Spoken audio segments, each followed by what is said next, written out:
Hello mga Kabinsoy TV. Sa araw na ito, mayroon na naman tayong gagawin na kung saan ay aakyat tayo ng puno ng kay Mito para i-pruning natin.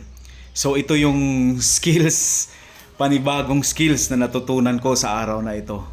So actually, kung nakikita nyo, so hindi pala madali yung pag-akyat mo ng isang puno. Lalong-lalo na pag siyempre nasa ano na tayo, no, nasa middle age na tayo. So medyo nahihirapan talaga akong umakyat, pero madali lang, no? Though na mahirap siya, pero madali lang kasi ang gagawin mo lang ay siyempre kung nakikita nyo yan, nilalagyan ko ng hagdan o parang makagrip yung paa ko, no, paakyat.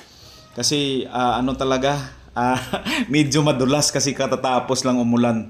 So, ito pala yung mga ginagawa ng mga taong nagpo-prone ng mga sanga ng punong kahoy. So, actually, napakahirap talaga, no?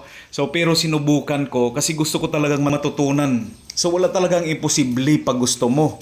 So, ayan, konting kimbot na lang, nasa taas na tayo, no? So, medyo nahihirapan tayo siyempre sa sa bigat ng katawan natin. So all you have to do is to balance your body dahil kailangan talaga ito.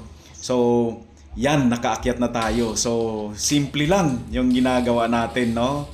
Pinutol natin yung mga sanga ng kay Mito, yung mga malalaking sanga kasi paulan na ngayon, para at least hindi ito matumba, no? Makuha yung mga sanga-sanga niya para pagdating ng ulan, hindi ito mabigat at hindi ito maputol.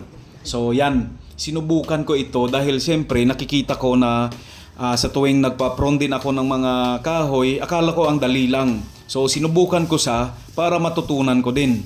So kung nakikita nyo, so medyo madali lang, pero sa totoo lang ang hirap akyatin ng puno. So sa mga Kabinsoy TV natin dyan, alam kong na subukan nyo rin ito.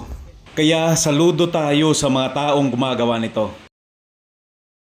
Sa mga hindi pa dyan nakasubscribe, pakiclick naman po yung subscribe button and hit the notification bell para updated kayo sa mga videos na ina-upload ko. So hanggang sa muli, see you, bye bye!